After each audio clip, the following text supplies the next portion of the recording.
I am your physics Arthi, Madhumita Mukherjee. I promise a better scoring in your physics. अभी चलो मेरा question number 3 देखते हैं. Question number 3 एक आपका क्वेश्चन है. This came in 2014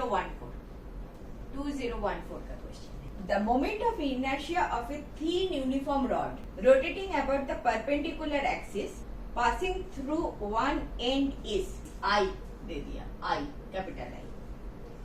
That same rod is bent into a ring and its moment of inertia about the diameter is 1 दे दिया. Is I1.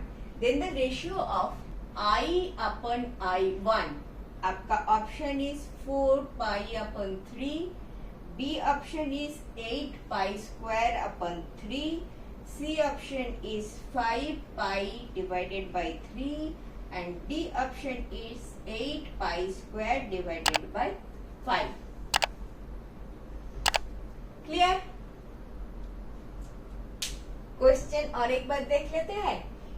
MOI, moment of inertia of a thin uniform rod rotating about the perpendicular axis passing through one end is I. मैंने आपको बोला था कि rod है, rod का mid point है, ऐसे एक्सिस है, रोटेट कर रहा है. आपको याद रखना पड़ेगा I equal to ml square by 12. This is mass m, length l. आपको और एक चीज याद रखना पड़ेगा, डिडक्शन करने का नहीं है, याद रखना पड़ेगा. मास m, लेंथ l. अगर ये वाला rod, this if axis of rotation is not the midpoint but end, one of the ends, either this or this, any one of the ends, तो moment of inertia क्या आएगा? moment of inertia आएगा ml square by 3. ये आप याद रखोगे, moment of inertia. This is moment of inertia. याद रखोगे, याद रखोगे, याद रखोगे. ये वाला चीज आप याद रखोगे. डेरिवेशन यस हो सकता है, हो सकता है, डेफिनेटली हो सकता है, बट आपका सिलेबस में भी नहीं है, एड करने का जरूरत नहीं है. ये आप याद रखोगे. ठीक है, अभी आगे देखते हैं. मेरे को बता दिया कि दिस थिंग इज आई, बता दिया that I equal to ml square upon 3. About a perpendicular axis passing through one end is I दे दिया. The same rod is bent into a ring and moment of inertia about a diameter is I1. So this rod is bent into a ring.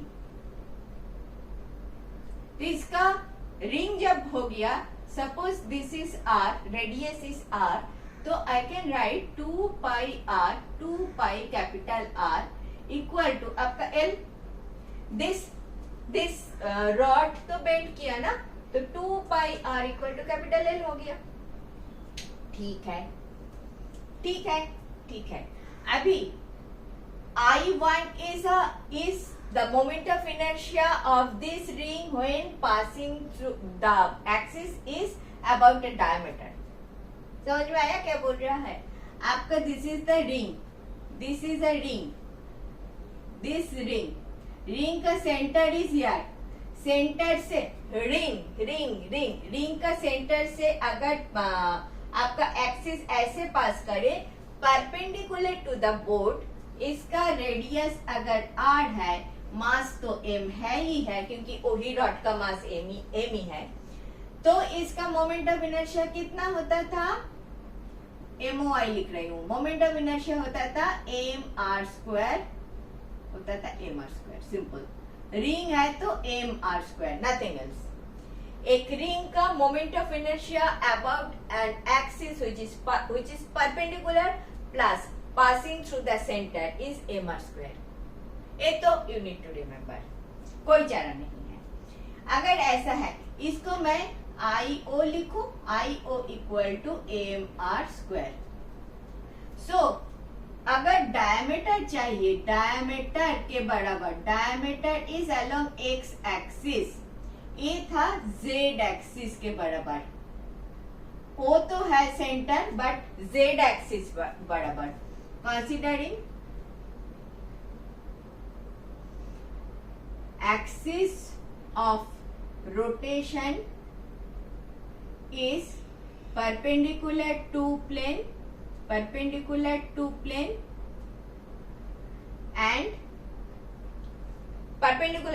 and passing through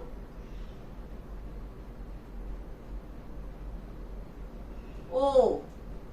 ऐसे आपका axis है, उसी को मैंने z axis मान लिया, iz कर लिया।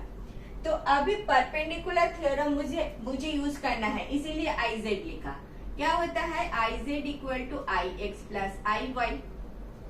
अभी x and y both the axis are on the plane x y z तो ऊपर है, this is x axis, this is y axis.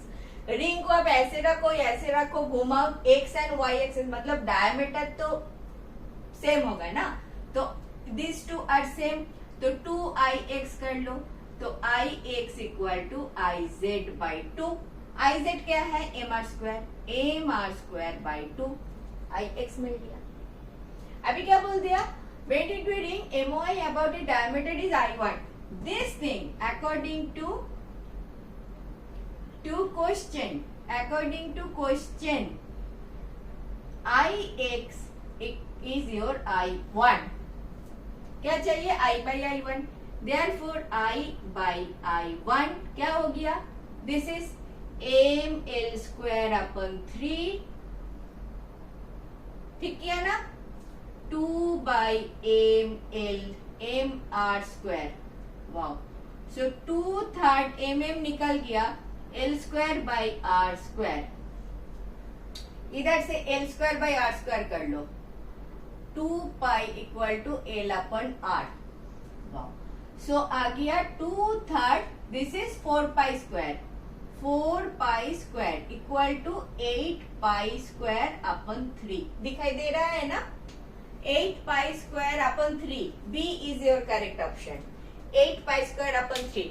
या समझ में आया क्या क्या मैंने किया, रिपीट करूं एक बार, क्या क्या किया, दिस इज तो यू नीड टू रिमेम्बर, ये वाला चीज you need to remember। first of all, these things we have discussed many times, if you are seeing this for the first time, then जान लो, अगर z axis is perpendicular to the board, that z axis के बराबर अगर a ring घूम रहा है and this axis is passing through the center of the ring, then आपका moment of inertia is the easiest expression is mr square। Ring का जो natural axis है उसके बराबर एक रिंग घूम रहा है, most easiest expression is mr square. तो अगर डायमीटर के बराबर है वही आ गया 2, this is using perpendicular theorem लिख देती हूँ, परपेंडिकुलर थ्योरम, ठीक है, using perpendicular theorem, that is iz equal to ix plus iy, here ix and iy same होगा, तो 2 आ गया, तो ix equal to this, ix को मैंने डायमीटर मान लिया, चूजिंग, तो इधर डायमीटर ही बोल दिया I1, this is I1, so I by I1 कर लिया, मेरा आंसर मुझे मिल गया। क्लियर, थोड़ा सा लेंदी था लेकिन क्लियर। चलो नेक्स्ट देखें। Thank you for watching. Last 20 years questions I have solved like this. If benefited, do watch.